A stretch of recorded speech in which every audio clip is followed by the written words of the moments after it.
السلام علیکم ورحمۃ اللہ وبرکاتہ۔ تقریر کی شروعات میں جو آیت تلاوت کی گئی ہے وہ اس طرح ہے: اعوذ باللہ من الشیطان الرجیم، بسم اللہ الرحمن الرحیم، ما آتاکم الرسول فخذوا وما نہاکم عنہ فانتہوا۔ لوگوں کی اصلاح کے طور پر شروعات میں ہی یہ ریکارڈنگ کی گئی ہے تاکہ لوگ غلط گمانی نہ کریں۔ السلام علیکم ورحمۃ اللہ وبرکاتہ۔ الحمدللہ رب العالمین والعاقبۃ للمتقین والصلاۃ والسلام علی سید الانبیاء والمرسلین وعلی آلہ واصحابہ اجمعین، اما بعد فاعوذ باللہ من الشیطان الرجیم، بسم اللہ الرحمن الرحیم، ما آتاکم الرسول فخذوا وما نہاکم فانتہوا۔ صدق اللہ ومولانا رسولہ النبی الامین المکین الکریم وعلی آلہ الشاہدین والشاکرین والحمد للہ رب العالمین۔ تقریر کا آغاز کرنے سے پہلے ہم اور آپ مل کر گنبد خضرا میں آرام فرمانے والے آقا حضور مکی مدنی تاجدار مدینہ سرور و قلب وسینہ جناب احمد مجتبیٰ محمد مصطفیٰ صلی اللہ علیہ وسلم کی بارگاہ بے کس پناہ میں درود و سلام کا ہدیہ نثار کریں۔ پڑھی بآواز بلند: اللہم صلی علی سیدنا و مولانا محمد مبارک سلیم صلی اللہ علیہ الصلاۃ والسلام علیک یا رسول اللہ صلی اللہ علیہ وسلم۔ اور ایک مرتبہ نبی اور آل نبی کے بارگاہ میں درود و سلام کا ہدیہ نثار کریں: اللہم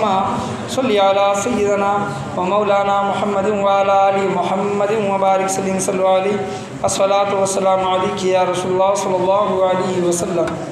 خطبے کے بعد میں نے جس آیت کریمہ کا شرف حاصل کیا، اللہ تبارک و تعالیٰ سورہ حشر 28ویں پارے میں ارشاد فرماتا ہے: ما آتاکم الرسول فخذوا وما نہاکم فانتہوا۔ اس کا سیدھا ترجمہ یہ ہے سادہ سا کہ جو تمہیں اللہ کے پیارے نبی صلی اللہ علیہ وسلم رسول اور جو تمہیں رسول عطا فرمائیں وہ لو، یعنی جو چیز تمہیں دیں، چاہے وہ شریعت کے ہو یا پھر روزانہ کی زندگی گزارنے کے جو بھی طریقے ہوں، جو کچھ بھی ہو، جو کچھ رسول تمہیں عطا فرمائیں وہ لو، اور جس چیز سے منع فرمائیں اور جس سے منع فرمائیں اس سے باز رہو۔ آسان سا ترجمہ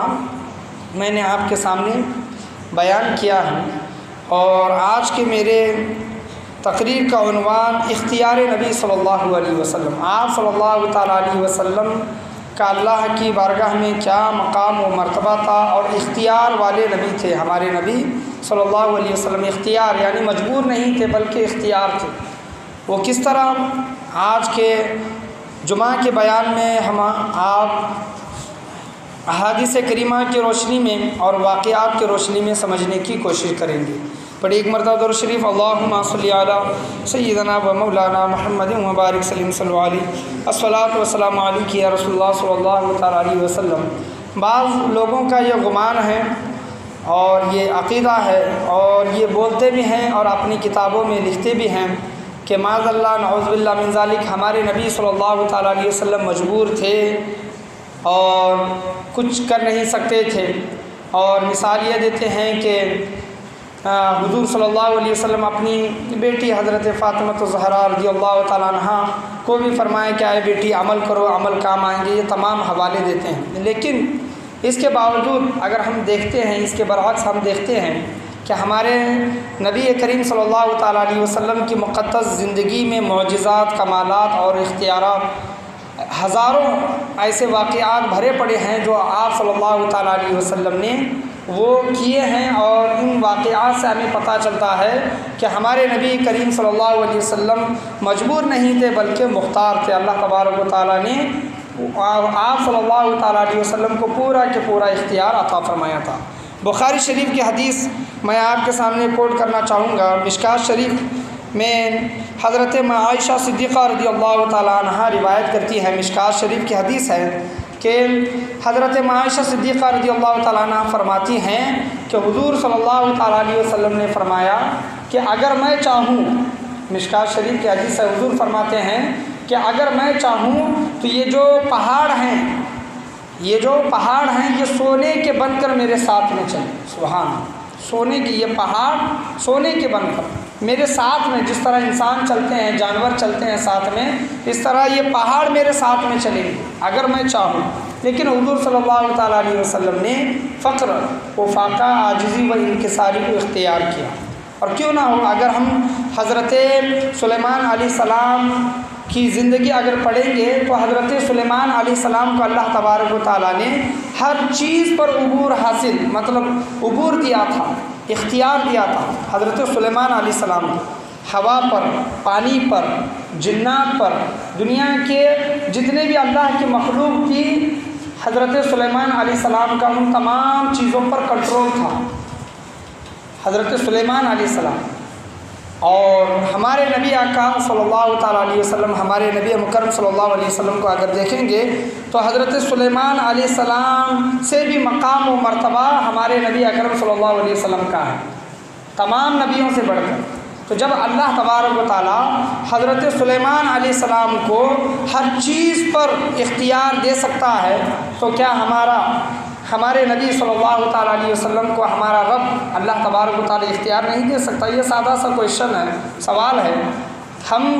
حضرت سلیمان علیہ السلام کے اختیار پر تو عقیدہ رکھتے ہیں، ان کے واقعات بیان کرتے ہیں، چاہے وہ ہدہد کا ہو، چاہے وہ جنات کا ہو، چاہے حضرت سلیمان علیہ السلام کے دربار میں جو ولی تھے، حضرت زلیخا علیہ السلام کا تخت جو لانا تھا اس چیز کا ہو، بیت المقدس بنانے کا ہو، جنات پر حضرت سلیمان علیہ السلام کی حکومت ہو، تمام چیزوں کا ذکر ہم سلیمان علیہ السلام کی زندگی مبارک کے بارے میں ہم بیان کرتے ہیں، قرآن بھی ان چیزوں کی نشاندہی فرماتا ہے۔ اور جب ہمارے نبی کریم صلی اللہ تعالیٰ علیہ وسلم کی جب بات آتی ہے تو کہتے ہیں کہ ہمارے نبی صلی اللہ علیہ وسلم مجبور تھے، لاچار تھے،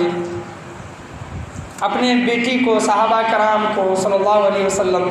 کو عمل کرنے کا حکم دیا، یہ تمام چیزیں۔ تو حضور صلی اللہ علیہ وسلم کی ایک حدیث میں آپ کے سامنے پیش کی کہ اللہ کے پیارے نبی صلی اللہ علیہ وسلم فرماتے ہیں کہ اگر میں چاہوں تو یہ دونوں جو پہاڑ ہیں، آزو بازو پہاڑوں کے درمیان جو مکہ کی جو بستی تھی، یہ پہاڑ سونے کے بن کر اللہ تبارک و تعالیٰ ان کو سونے کے بنا کر میرے ساتھ میں چلا۔ تو یہ ہمارے نبی صلی اللہ تعالیٰ علیہ وسلم کا اختیار تھا۔ اور بہت سے واقعات میں آپ کے سامنے بیان کرنا چاہوں گا۔ بخاری شریف کی حدیث ہے کہ ایک صحابی رسول صلی اللہ تعالیٰ علیہ وسلم رمضان المبارک کا مہینہ چل رہا تھا، اور رمضان المبارک میں اور جو روزے کی حالت میں ہوتے ہیں تو عورتوں کے ساتھ تعلق قائم کرنے سے منائی ہے، اور اگر تعلق قائم کریں گے روزے کی حالت میں تو روزہ ٹوٹ جاتا ہے، تو اسی طرح کا ایک واقعہ صحابی رسول صلی اللہ علیہ وسلم کے ساتھ پیش آیا، اور روزے کی حالت میں، رمضان کا مہینہ چل رہا تھا، روزے کی حالت میں انہوں نے غلطی سے اپنی زوجہ سے، اپنی بیوی سے تعلق قائم کیا، اور جب ان کا روزہ ٹوٹ گیا تو ان کو افسوس ہوا، صحابی کو افسوس ہوا، یہ میں نے کیا کیا، میں نے گناہ کیا ہوں۔ تو حضور صلی اللہ علیہ وسلم کی بارگاہ میں وہ صحابی رسول آئے، بخاری شریف کی حدیث ہے، یہ واقعہ میں آپ کے سامنے پیش کر رہا ہوں۔ تو وہ صحابی رسول آئے اور انہوں نے پورا معاملہ پیش کیا کہ یا رسول اللہ صلی اللہ علیہ وسلم، میرے ساتھ یہ معاملہ ہوا ہے اور میرا روزہ ٹوٹ گیا ہے، تو آپ ہی کچھ بتائیں۔ تو آپ صلی اللہ علیہ وسلم نے فرمایا کہ روزہ جو توڑتے ہیں 60 رمضان کا روزہ اگر ایک کوئی جان بوجھ کر ٹوٹتا ہے یا پھر توڑتا ہے تو روزے کا کفارہ یہ ہے کہ 60 مسکینوں کو کھانا کھلائے، 60 بھوکے لوگوں کو کھانا کھلائے 2 وقت کا۔ اور تو وہ صحابی رسول صلی اللہ علیہ وسلم کہنے لگے کہ یا رسول اللہ صلی اللہ علیہ وسلم، میرے پاس میرے خود کے گھر میں کھانے کے لیے کچھ نہیں ہے، اور فاقہ کشی چل رہی ہے، اور میں بھی بھوکا، میرے بچے بھی بھوکے، میرے گھر کی عورتیں جو ہیں، میری بیوی ہے وہ بھی بھوکی ہے، ہمارے خود کے گھر میں کھانے کے لیے کھانا نہیں ہے، تو میں 60 لوگوں کو کیا کھلاؤں گا؟ میں خود کا پیٹ نہیں پال سکتا، گھر والوں کا پیٹ نہیں پال سکتا، تو 60 لوگوں کو کھانا کیا کھلاؤں گا؟ تو آپ صلی اللہ علیہ وسلم نے کہا کہ پھر 60 لوگوں کو کھانا نہیں کھلا سکتے تو تم مسلسل 60 روزے رکھو، 60 روزے مسلسل رکھو۔ وہ صحابی رسول صلی اللہ علیہ وسلم عرض کرنے لگے کہ یا رسول اللہ صلی اللہ علیہ وسلم مجھ سے ایک روزہ نہیں ہو رہا، ایک روزہ مجھ سے غلطی سے ٹوٹ گیا، اب میں 60 روزے کیا رکھوں گا، اور میں دبلا پتلا ہوں، کمزور ہوں، اور روزے نہیں ہوں گے۔ تو آپ صلی اللہ علیہ وسلم نے کہا کہ ٹھیک ہے، اچھا تم بیٹھو، کچھ دیر کے لیے یہاں پر بیٹھ جاؤ۔ صحابہ کرام کی مجلس تھی، محفل تھی، آپ صلی اللہ علیہ وسلم گفتگو کرنے لگے۔ کچھ دیر گزرنے کے بعد ایک باہر سے آدمی آیا اور کھجوروں کی ٹوکری لے کر آیا، کھجوروں کی ٹوکری لے کر آیا، اور آپ صلی اللہ علیہ وسلم کی بارگاہ میں وہ کھجوروں کی ٹوکری پیش کی۔ تو آپ صلی اللہ علیہ وسلم نے اس آدمی کو بلایا جو روزہ توڑ کر آیا تھا، اور آپ صلی اللہ علیہ وسلم نے اس سے کہا تھا کہ 60 مسکینوں کو کھانا کھلاؤ، بھوکوں کو کھانا کھلاؤ، یا پھر 60 روزے رکھو، دونوں اس کے طاقت کے باہر تھی۔ تو آپ صلی اللہ علیہ وسلم نے اس کو بلایا اور کہا کہ یہ کھجوروں کی ٹوکری لو، اور جتنے بھی مدینہ میں غریب لوگ ہیں ان کو تقسیم کر دو، مدینہ میں جتنے غریب لوگوں کو یہ کھجوروں کی ٹوکری تقسیم کر دو، کھجوریں تقسیم کر دو، تمہارا جو روزہ جو ٹوٹا ہے، تم نے جو توڑا ہے روزہ، اس کا کفارہ ادا ہو جائے گا۔ آج کا کوئی مفتی اعظم یا پھر کوئی مولانا عالم وغیرہ یہ ایسے فتوے نہیں دے سکتا، یہ صرف اور صرف اختیار ہمارے آقا کریم صلی اللہ تعالیٰ علیہ وسلم کو تھا، اللہ تبارک و تعالیٰ کی عطا سے۔ اور اللہ تبارک و تعالیٰ یہی ارشاد فرماتا ہے، ما آتاکم الرسول فخذوہ، اللہ کے پیارے نبی صلی اللہ علیہ وسلم جو تمہیں دے وہ لو، وما نہاکم فانتہوا، جس چیز کو روکے اس چیز سے باز رہو، دور رہو۔ تو حضور صلی اللہ علیہ وسلم نے اس صحابی رسول کو بلایا اور کھجوریں تقسیم کرنے کے لیے کہا، تو اس پر وہ صحابی رسول کہنے لگے کہ یا رسول اللہ صلی اللہ علیہ وسلم، مدینہ کی پوری بستی میں مجھ سے زیادہ غریب کوئی نہیں ہے۔ مدینہ کی بستی میں اگر دیکھیں، گھروں کو دیکھیں گے تو پورے مدینہ والوں میں سے مجھ سے زیادہ غریب کوئی نہیں ہے۔ آپ صلی اللہ علیہ وسلم مسکرائے، تبسم فرمائی آپ صلی اللہ علیہ وسلم نے، اور کہا کہ جاؤ یہ کھجوریں تم بھی کھاؤ اور تمہارے گھر والوں کو بھی کھلاؤ، تمہارے روزے کا کفارہ ادا ہو جائے گا۔ سبحان اللہ، یہ ہیں ہمارے نبی صلی اللہ تعالیٰ علیہ وسلم کا اختیار اللہ تبارک و تعالیٰ کی عطا سے۔ تو بعض لوگ یہ کہتے ہیں کہ ہمارے نبی صلی اللہ علیہ وسلم کو اختیار نہیں تھا، تو اس حدیث کے متعلق کیا فرمائیں گے کہ شریعت میں اگر کوئی روزہ توڑتا ہے تو اس کو ایک غلام آزاد کرنے کا، یا پھر 60 مسکینوں کو کھانا کھلانے کا، یا پھر 60 مسلسل روزے رکھنے کا، کنٹینیو روزے رکھنے کا حکم ہے۔ لیکن ہمارے آقا کریم صلی اللہ تعالیٰ علیہ وسلم نے کہا کہ یہ کھجوروں کی ٹوکری تم خود کھاؤ، اپنے گھر والوں کو کھلاؤ، تمہارے روزے کا کفارہ ادا ہو گیا۔ سبحان اللہ۔ پڑھیے ایک مرتبہ درود شریف، اللہم صلی علی سیدنا و مولانا محمد وبارک صلی علیہ، الصلاۃ والسلام علیک یا رسول اللہ صلی اللہ تعالیٰ علیہ وسلم۔ اسی طرح کا واقعہ حضرت علی رضی اللہ تعالیٰ عنہ کا واقعہ بخاری شریف ہی کا ہے، جنگ خیبر کا واقعہ ہے۔ اور جنگ خیبر ایک ایسی جنگ ہے جس میں آپ صلی اللہ علیہ وسلم نے پہلی فوج کا امیر بنا کر حضرت ابو بکر صدیق رضی اللہ تعالیٰ عنہ کو بھیجا۔ حضرت ابو بکر صدیق رضی اللہ تعالیٰ عنہ سے وہ جنگ فتح نہیں ہوئی۔ پھر بعد میں حضرت عمر رضی اللہ تعالیٰ عنہ کو بھیجا، حضرت عمر رضی اللہ تعالیٰ عنہ بھی واپس آئے۔ وہ مطلب خیبر اور جو قلعہ تھا اور قلعے کا جو دروازہ تھا وہ جلدی فتح نہیں ہو رہا تھا۔ حضرت ابو بکر گئے، حضرت عمر گئے، حضرت عثمان غنی رضی اللہ تعالیٰ عنہ کو بھیجا، وہ بھی واپس آئے۔ اور آپ صلی اللہ علیہ وسلم جب حضرت عثمان غنی رضی اللہ تعالیٰ عنہ واپس آئے تو آپ صلی اللہ علیہ وسلم نے کہا کہ میں کل صبح ایسے شخص کے ہاتھ میں جھنڈا دوں گا، علم دوں گا، وہ ایسا انسان ہے کہ اللہ اس سے محبت فرماتا ہے، وہ اللہ سے محبت کرتا ہے۔ سبحان اللہ۔ تو تمام لوگ انتظار کرنے لگے کہ وہ کون شخصیت ہے جو اللہ بھی اس سے محبت کرتا ہے، وہ اللہ سے محبت کرتا ہے۔ تو دوسرے دن جب صبح ہوئی، تینوں لوگ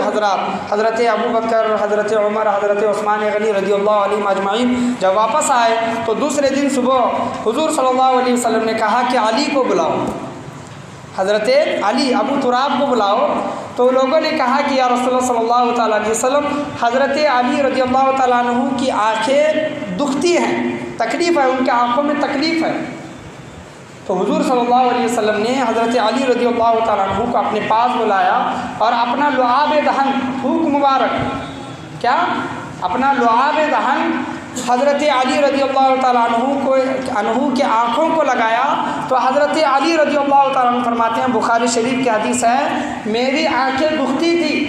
جنگ خیبر، جنگ کو جانے سے پہلے میری آنکھیں دکھتی تھی، میرے آنکھوں میں تکلیف تھی، لیکن حضور صلی اللہ تعالیٰ علیہ وسلم کا تھوک مبارک لعاب دہن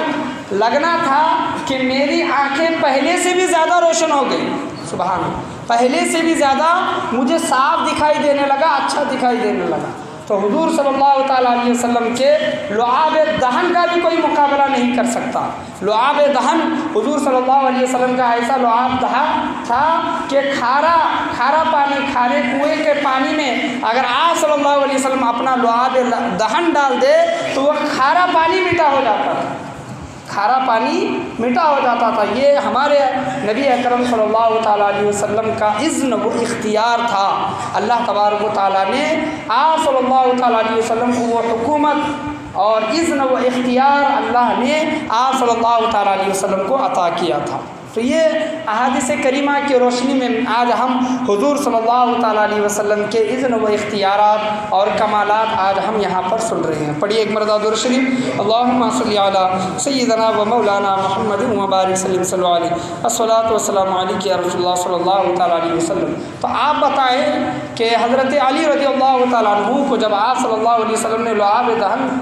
لگایا تو آپ صلی اللہ علیہ وسلم کے لعاب دہن میں ایسی کون سی چیز تھی،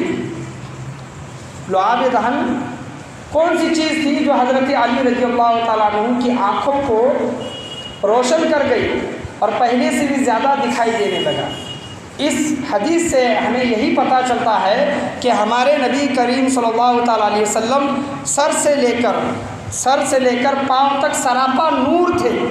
اور آپ صلی اللہ تعالیٰ علیہ وسلم کی جتنی بھی چیزیں تھیں وہ پوری کی پوری مبارک اور برکت والی چیزیں تھیں، چاہے آپ صلی اللہ علیہ وسلم کا قمیض مبارک ہی کیوں نہ ہو۔ حضرت عائشہ رضی اللہ تعالیٰ عنہ فرماتی ہیں کہ حضور صلی اللہ تعالیٰ علیہ وسلم کے وصال کے بعد جب مدینہ منورہ میں جب کوئی بچہ بیمار پڑ جاتا تو میں حضور صلی اللہ تعالیٰ علیہ وسلم کا جو کرتا ہوتا کپڑا، اس کپڑے کا پانی میں ڈبو کر وہ پانی شفا کے لیے بچوں کو دے دیتی اور بچوں کو شفا یابی مل جاتی۔ تو حضور صلی اللہ تعالیٰ علیہ وسلم سراپا نور تو تھے ہی، برکت والے، عظمت والے تھے ہی، لیکن حضور صلی اللہ تعالیٰ علیہ وسلم سے جو چیز ٹچ کر جاتی، مس کر جاتی، وہ بھی چیز برکت والی ہو جاتی، وہ بھی چیز برکت والی ہو جاتی۔ اور حضرت قتادہ رضی اللہ تعالیٰ عنہ کا واقعہ میں آپ کے سامنے بیان کرنا چاہوں گا کہ کسی جنگ میں حضرت قتادہ رضی اللہ تعالیٰ عنہ کو تیر لگ گیا، تیر لگا اور تیر آنکھ پر لگا، آنکھ پر لگنے کی وجہ سے حضرت قتادہ رضی اللہ تعالیٰ عنہ کی آنکھ کا جو دیدہ ہوتا ہے وہ باہر آ گیا، تیر لگنے کی وجہ سے وہ دیدہ باہر آ گیا۔ حضرت قتادہ رضی اللہ تعالیٰ عنہ اسی طرح اس دیدے کو پکڑے رہے اور حضور صلی اللہ علیہ وسلم کی بارگاہ میں پہنچے۔ یعنی صحابی کا بھی یہ عقیدہ ہے، صحابی کا یہ عقیدہ ہے کہ اگر میری آنکھ ٹھیک ہو سکتی ہے تو وہ جناب محمد رسول اللہ صلی اللہ علیہ وسلم کی بارگاہ ہے۔ عقیدہ ہے، کسی حکیم کے پاس، کسی ڈاکٹر کے پاس، کسی آپریشن کرنے والے کے پاس، دوائی والے کے پاس نہیں گئے حضرت قتادہ رضی اللہ تعالیٰ عنہ، بلکہ حضور صلی اللہ علیہ وسلم کی بارگاہ میں آئے کہ یا رسول اللہ میری آنکھ نکل گئی، آنکھ کا دیدہ نکل گیا ہے۔ اس پر حضور صلی اللہ علیہ وسلم نے بھی یہ نہیں فرمایا کہ اے قتادہ میں کوئی ڈاکٹر یا پھر حکیم نہیں ہوں، تم حکیم کے پاس جاؤ، بلکہ صحابہ کا بھی عقیدہ تھا کہ جو چیز ملنی ہے اللہ تبارک و تعالیٰ کی بارگاہ سے ذریعہ حضور صلی اللہ تعالیٰ علیہ وسلم ہے۔ ہستی ایسی ہے، بارگاہ ایسی ہے کہ اس بارگاہ میں آ کر اگر مانگیں گے تو اللہ تبارک و تعالیٰ کبھی بھی اللہ کی ذات سے کبھی بھی نا امید نہیں ہو سکتا۔ تو حضور صلی اللہ علیہ وسلم کی بارگاہ میں جب حضرت قتادہ رضی اللہ تعالیٰ عنہ آئے اور کہنے لگے کہ یا رسول اللہ میری آنکھ نکل گئی ہے، آنکھ کا دیدہ نکل گیا ہے، تو اس پر حضور صلی اللہ علیہ وسلم نے فرمایا اے قتادہ اگر اس تکلیف پر، اگر تم اس تکلیف پر اگر صبر کرتے ہو تو اللہ تبارک و تعالیٰ اس تکلیف کے بدلے میں، صبر کرنے کے بدلے میں اللہ تبارک و تعالیٰ تمہیں جنت عطا کرے گا۔ سبحان اللہ، کیا کرے گا؟ تمہیں جنت عطا کرے گا۔ تو حضرت قتادہ رضی اللہ تعالیٰ عنہ کہتے ہیں کہ یا رسول اللہ صلی اللہ علیہ وسلم میں آپ کی بارگاہ میں صحابی رسول صلی اللہ علیہ وسلم کا عقیدہ دیکھے اور نوازش رسول صلی اللہ علیہ وسلم دیکھے کہ حضرت قتادہ فرماتے ہیں کہ یا رسول اللہ میں آپ کی بارگاہ میں آنکھ کا سوال لے کر آیا تھا، جنت کا ذکر آپ نے کر دیا، سبحان اللہ، جنت کا ذکر آپ نے کر دیا، آنکھ میرے مانگنے سے عطا کیجئے اور جنت آپ کے فضل و کرم سے عطا کیجئے، سبحان اللہ، آنکھ میرے مانگنے سے عطا کیجئے، جنت کا ذکر آپ نے خود کیا ہے تو جنت آپ کے فضل و کرم سے دے دیجئے۔ تو حضور صلی اللہ علیہ وسلم مسکرائے، حضرت قتادہ رضی اللہ تعالیٰ عنہ کے آنکھ پر ہاتھ پھیرنا تھا، وہ دیدہ اندر چلا گیا، اور حضرت قتادہ کہتے ہیں کہ جس کی دیدے کی وجہ سے مجھے تکلیف ہو رہی تھی وہ ٹھیک ہو گئی، اور جو میری آنکھ تھی پہلے سے بھی زیادہ روشن ہو گئی۔ تو حضور صلی اللہ تعالیٰ علیہ وسلم کے ہاتھوں کی برکت اور معجزہ یہ ہے کہ اگر آنکھوں کا دیدہ باہر نکلا ہے تو آپ صلی اللہ تعالیٰ علیہ وسلم اس دیدے کو اندر ڈال دیتے ہیں اور اس کی آنکھوں کی روشنی واپس لوٹا دیتے ہیں، سبحان اللہ۔ اور حضرت قتادہ رضی اللہ تعالیٰ عنہ کو آنکھ بھی مل گئی، اور حضور صلی اللہ تعالیٰ علیہ وسلم نے جو جنت کا ذکر کیا تھا حضرت قتادہ رضی اللہ تعالیٰ عنہ کو جنت کی بشارت بھی سنا دی، سبحان اللہ۔ دونوں چیز کا حضرت قتادہ رضی اللہ تعالیٰ عنہ کو فائدہ ہوا۔ پڑھی ایک مرتبہ درود شریف، اللہم صلی علی سیدنا و مولانا محمد وبارک صلی علیہ الصلاۃ والسلام علیک یا رسول اللہ صلی اللہ تعالیٰ علیہ وسلم۔ اور اسی طرح کا واقعہ میں آپ کے سامنے بیان کرنا چاہوں، صحابی یہ رسول صلی اللہ علیہ وسلم کے بازو ایک یہودی کافر رہتا تھا، انکار کرنے والا، منکر، اور اس یہودی کا جو درخت تھا اور درخت کے پتے تھے، ٹہنیاں تھیں، وہ صحابی کے آنگن میں آتی تھی، اور اس سے صحابی رسول صلی اللہ علیہ وسلم کو تکلیف ہوتی تھی، اور وہ صحابی رسول صلی اللہ علیہ وسلم حضور کی بارگاہ میں آئے اور شکایت کرنے لگے کہ یا رسول اللہ وہ فلاں کا درخت ہے اور اس سے مجھے تکلیف ہو رہی ہے، تو آپ میرا یہ مسئلہ حل کریں۔ تو حضور صلی اللہ علیہ وسلم نے اس یہودی کو بلایا، اس کافر کو بلایا، اور کہنے لگے کہ یہ جو درخت ہے یا پھر جو درخت کی جتنی بھی زمین ہے وہ تمام کے تمام اپنے پڑوسی، جو تمہارا بھائی ہے، پڑوسی ہے، اس کو دے دو، اس کو دے دو۔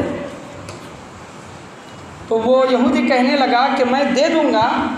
لیکن اس کے بدلے میں مجھے کیا ملے گا،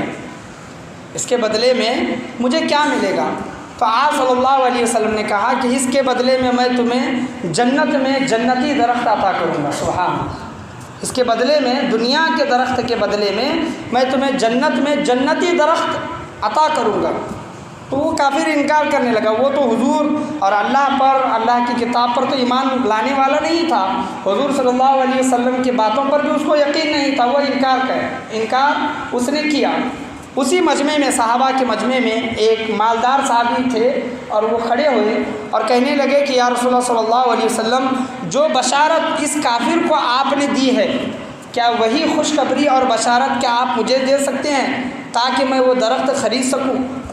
وہ درخت اس یہودی سے خرید سکوں؟ تو آپ صلی اللہ علیہ وسلم نے کہا کہ تمہارے لیے بھی یہی بشارت ہے۔ تو وہ صحابی کھڑے ہوئے اور اس کافر کے سامنے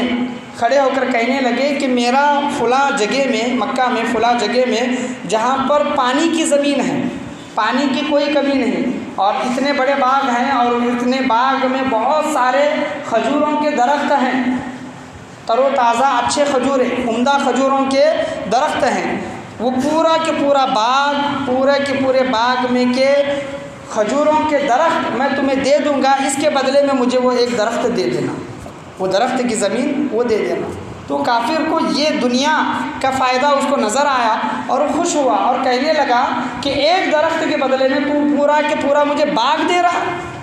اور باغ میں کے پورے درخت دے رہا، کیا بات ہے؟ تو صحابی کہتے ہیں کہ تیری نظر اس دنیا میں ہے اور میری نظر اس آخرت پر ہے اور اس جنت پر ہے، سبحان اللہ، اس جنت پر ہے۔ حضور صلی اللہ علیہ وسلم کے فرمان پر اس صحابی کو اتنا عقیدہ تھا اور ایسا یقین تھا کہ مجھے جنت میں درخت ضرور ملے گا، ان کو یہ یقین تھا۔ تو وہ کافر راضی ہو گیا اور ایک درخت کے بدلے میں صحابی رسول صلی اللہ علیہ وسلم نے اپنے پورا کا پورا جتنا بڑا باغ تھا، باغیچہ تھا، اور اس باغیچے میں جتنے بھی درخت تھے اس کو دے دی، اور حضور صلی اللہ علیہ وسلم کی بارگاہ سے جو جنت میں ایک درخت آپ صلی اللہ علیہ وسلم نے دینے کا جو وعدہ فرمایا تھا وہ حاصل کیا، وہ بشارت اور خوشخبری حاصل کی۔ یہاں پر بتانے کا حاصل کلام یہ ہے کہ وہ انسان تو کافر تھا، کیا تھا؟ کافر تھا، اور آپ صلی اللہ علیہ وسلم نے اس سے کہا کہ میں تمہیں جنت میں درخت عطا کروں گا، اور جنت میں درخت اسی انسان کو عطا ہوتا ہے جو جنت میں جائے گا، اور جنت میں وہی انسان جائے گا جو ایمان والا ہوگا۔ تھا وہ کافر، لیکن حضور صلی اللہ علیہ وسلم نے اس کو جنت کی بشارت دی تھی، لیکن وہ انکار کیا۔ اس بات سے کیا پتہ چلتا ہے کہ اگر وہ درخت اور درخت کی زمین اس صحابی کو دے دیتا تو اللہ رب العزت کی قسم وہ ایمان والا ہو جاتا اور جنت میں چلا جاتا۔ ایک درخت کے بدلے میں وہ انسان جنت میں چلا جاتا۔ تو اس بات پر کیا پتہ چلتا ہے، جب اس کافر نے سوال کیا کہ میں درخت اس کو دے دوں گا تو مجھ کو کیا ملے گا، تو آپ صلی اللہ علیہ وسلم نے یہ نہیں کہا کہ قیامت کے دن میں اللہ تبارک و تعالیٰ سے کہہ کر تمہیں جنت کا درخت دلاؤں گا، بلکہ آپ صلی اللہ علیہ وسلم نے یہ کہا کہ میں تمہیں جنت میں درخت عطا کروں گا، جنت میں درخت عطا کروں گا۔ تو اس بات سے ہمیں کیا پتہ چلتا ہے کہ جنت کے بھی جو مالک ہیں اللہ کی عطا سے حضور صلی اللہ تعالیٰ علیہ وسلم ہیں، حضور صلی اللہ علیہ وسلم ہیں۔ اور اس واقعے میں اگر ہم غور و فکر کریں گے تو آج ہم دیکھتے ہیں کہ اپنے دین کا سودا، اپنے معاملات کا سودا کچھ چند روپیوں کے بدلے میں کر دیتے ہیں۔ یہ صحابہ رسول صلی اللہ علیہ وسلم سے ہمیں درس لینا چاہیے اور سیکھنا چاہیے کہ وہ صحابی، ان کا ایمان، عقیدہ اور آخرت پر ان کی نظر کیسی تھی کہ ایک درخت کے بدلے میں انہوں نے پورا جنت کا باغ دے دیا۔ یہ نہیں سوچا کہ میرا کتنا نقصان ہو رہا ہے، بلکہ انہوں نے یہ سوچا یہ جو بھی جنت کے یہ دنیا کے جو بھی باغ ہیں، درختیں ہیں، کھجوریں ہیں، وہ دنیا کی چیز ہے، دنیا کی چیز دنیا ہی میں رہنے والی ہے، آخرت ہمیشہ کی زندگی ہے اور ہمیں آخرت کی تیاری کرنی چاہیے۔ تو ہمیں بھی اس واقعے سے غور و فکر کرنا چاہیے، اور جب کبھی بھی معاملات ہوں تو ہماری نظر آخرت پر ہونی چاہیے، نہ کہ دنیا میں۔ دنیا کا معاملہ کیا ہے کہ آج ہماری زندگی 4 دن سکھ کی ہے تو 4 دن دکھ کی ضرور ہوگی، اور 4 دن دکھ کی ہے تو آنے والے 4 دن ہمارے سکھ کے ضرور ہوں گے۔ دنیا میں ہنسی، خوشی، غم وغیرہ یہ آنے جانے والی چیزیں ہیں، لیکن ہمیشہ کی جو زندگی ہے، قائم اور دائمی جو زندگی ہے، وہ آخرت کی زندگی ہے۔ صحابہ کرام ہمیشہ آخرت کی زندگی پر نظر رکھتے تھے اور اسی کی زندگی کے لیے، آخرت کی زندگی کے لیے اس دنیا میں تیاری کیا کرتے تھے۔ اللہ تبارک و تعالیٰ سے میں یہی دعا کرنا چاہوں گا کہ اللہ تبارک و تعالیٰ ہمیں حضور نبی اکرم صلی اللہ تعالیٰ علیہ وسلم کی سچی عشق و محبت عطا فرمائے، اور اہل سنت والجماعت کا جو عقیدہ 1450 سالوں سے جو چلا رہا ہے اس عقیدے پر قائم و دائم رہنے کے اللہ تبارک و تعالیٰ ہم تمام لوگوں کو توفیق و رفیق عطا فرمائے۔ ما آتاکم الرسول فخذوہ وما نہاکم فانتہوا، اللہ کے نبی جو تمہیں عطا کرے وہ لو، اور جس چیز سے روکے اس سے باز رہو۔ تو یہ عقیدہ ہمیں ہمیشہ اپنی زندگی بھر ساتھ لے کر چلنے کے اللہ تبارک و تعالیٰ ہمیں توفیق و رفیق عطا فرمائے۔ اللہ کے پیارے نبی صلی اللہ تعالیٰ علیہ وسلم نے ہمیں جو چیزیں عطا کی ہیں ان چیزوں پر عمل کرنے کی توفیق عطا فرمائے، اور جن چیزوں سے رکنے کا حکم فرمایا ہے ان چیزوں سے رکنے کا اللہ تبارک و تعالیٰ ہم تمام لوگوں کو توفیق و رفیق عطا فرمائے۔ انشاءاللہ عز و جل آنے والے جمعہ میں آگے اور واقعات پر میں بیان کرنے کی اختیار والے نبی